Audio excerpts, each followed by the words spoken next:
Okay, so our first double take subject is healthcare in the U.S. This is a big one, though. This is one that isn't hilarious. This is a really serious scenario. And I'll kind of start out by saying that Obamacare, I know a lot of people really were against it. It didn't work very well in the first 5 years. It was rolled out poorly, if you'll remember all of this. People couldn't even get on the website. They couldn't get on the website. The website broke down. There were a lot of problems. But let me give you a stat. 29.8 million people are on Obamacare. And if not for Obamacare, these people probably wouldn't have health care. Yeah. Now, I'm sensitized to anybody who goes to a hospital that's turned away because they don't have health care. That should not be a tenet in the United States. When the Republicans took over, and this is something you can speak to and may or may not agree with this, but when they took over the White House in Trump's first 2 years, the House and the Senate, they didn't do anything to either get rid of Obamacare and replace it or fix it. Yeah. And so my position is that I don't understand why this is such a hard issue. And if you're criticizing something, if you're the Republicans and you're criticizing Obamacare, Why you don't have a better plan. Why you don't have a plan. You had 2 years to put your plan in. Yep. And you say. Well, no, I absolutely agree.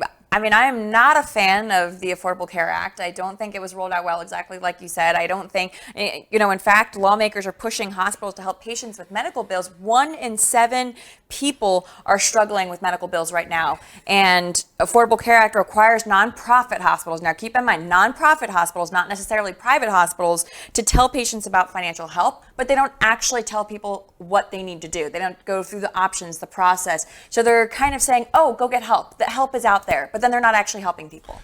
Is the price, I've read that the price of Obamacare has come down now, and it's a little bit more manageable system. I'm not for or against. I'm saying what I'm for is I'm for everyone having some form of coverage so people aren't going to the hospital and getting turned away out on the street. That's not right. I don't think that's right. No, I agree. I think it's a longer subject, but not something we can get into in double take right now because we've run out of time. Okay. All right. 2, we are talking education in our schools right now when it comes to CRT, when it comes to, honestly, sex education. I think that's a big one right now. All right. You speak. All right. So I think I was speaking to a grandmother who said that her granddaughter came back. She was in 4th or 5th grade and have learned the 7 stages of intimacy, and anal and oral sex being some of them. And I don't think that's something that 4th and 5th graders need to learn. And I was also speaking with Tina Ramirez, who's running for Congress in Virginia. It's a big hot seat for this November election. And she was saying that her 6-year-old was taught, now her 6-year-old, keep in mind, is biracial. Her father was black and she is white and Latina. And her 6-year-old came home and was told that her mom is her oppressor because her daughter looks black, she said, and is, like you said, biracial. So and she was watching a video where an 8-year-old white boy was apologizing to his classmate, an 8-year-old black boy, for being his oppressor. All right, let me ask you a question. That's a problem. In your opinion, are these are isolated incidents though, right? They are, but they're happening all over the country. Okay, but I mean, Virginia, Texas, it's happened here in Texas. Yeah, my position on this is really simple. Our education system used to be the best in the world, and now it's 38th in the world. Yeah. So I'm going to take a different viewpoint. Okay. Our educational system is not what it should be. We were first in the world 30 years ago. Now we're 38th. That's a problem. When you take a look, 97% of the low-income kids don't have access to internet outside of the schoolroom. That's really bad. Now we talk about COVID and we talk about, well, let's do distant learning. How are you going to do distance learning? Right. I mean, you don't have internet. Yep. I know we talked about this before, but this is when in low socioeconomical, school districts, a lot of times these kids are only getting food at school. My friend works in Chicago. She's a teacher there and her husband as well. And they're amazing. During COVID, they were standing out there giving lunches to students coming to get food because that was the only place they could get food. I mean, that's terrible. I know, but if we want to really fix this problem, forget about those isolated instances that you mentioned. Those are important. Yeah. But I look at it in a broader thing. I'll give you one more stat. is that a student who's living in poverty through his high school years is 13 times less to graduate on time than the person that's not living in poverty. So that is a statistic that ultimately I think we just got to pay attention to. I think that the parents involved with the school curriculum is important. My good friend Terry McAuliffe, who's running for governor of Virginia, I grew up, in the same place he grew up. He's a good guy. We'll talk about him later. He got in a little bit of trouble for saying the opposite, which is kind of the Biden talking points. The parents have to be involved in the curriculum. I could not agree more. All right.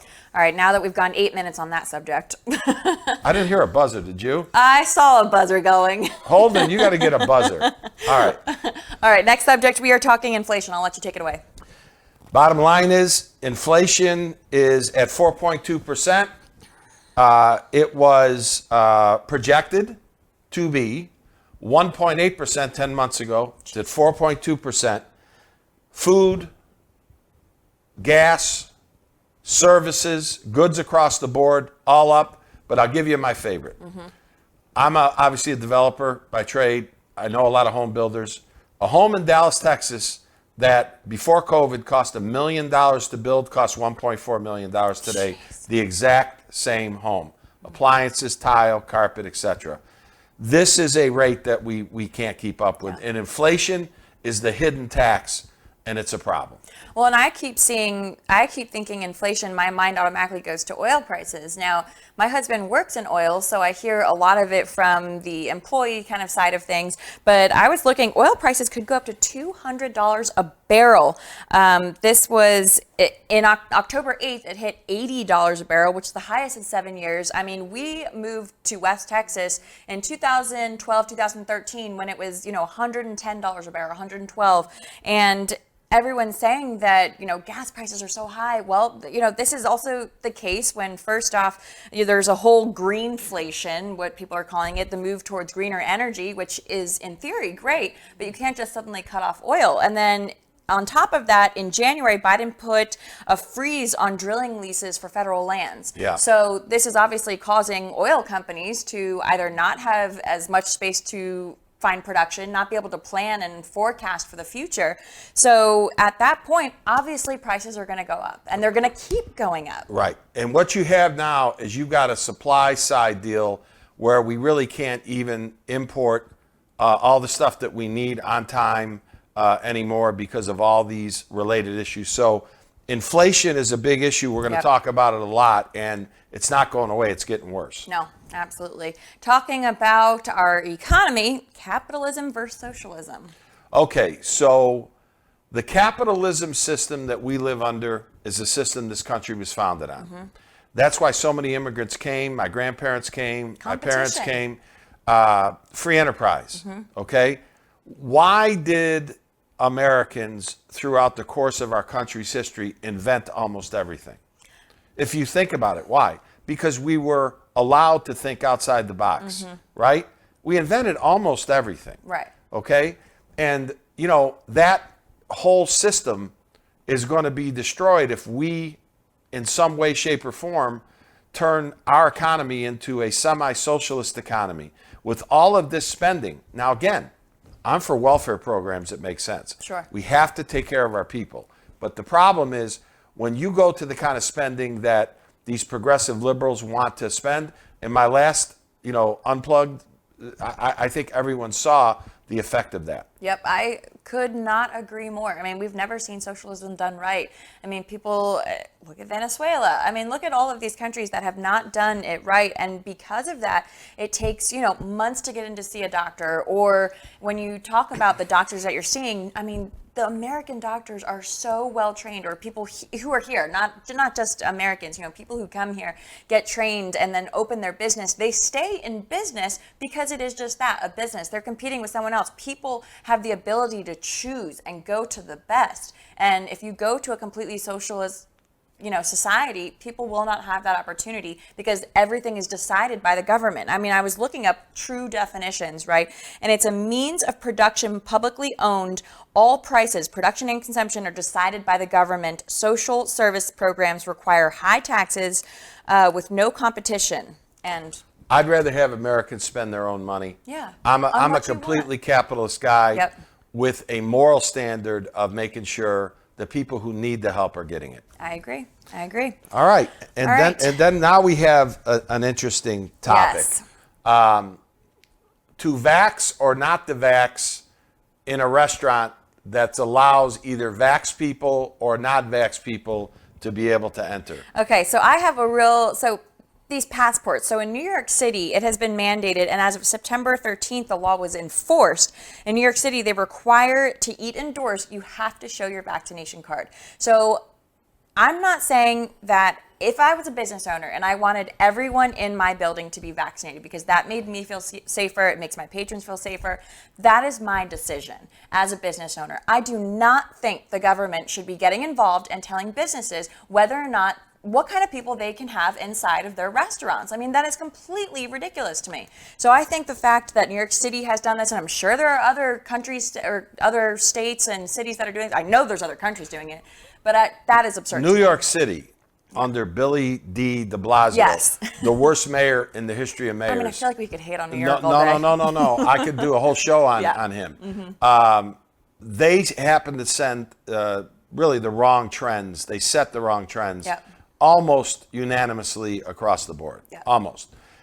I agree with you that the situation should be up to the business owner. Right. The government should not be shoving this down the throats of businesses. I agree. From my standpoint, though, if I know that a restaurant only lets vax people in, I probably feel a little bit more comfortable when I'm eating the meal. But that's your choice. That's correct. You have a personal choice. Just like that business owner, he made that personal choice. And I don't think the government should be getting involved in making those personal choices. All right. We'll leave it at that. Yeah. That's the end of Double Take. It's a good segment. And on our website, send in topics that you'd like for us to discuss. And then Sarah can, as she makes out the program, can add those. Yeah, absolutely. So basically just on the website so that there's a little pop-up and you can just send a message right in there.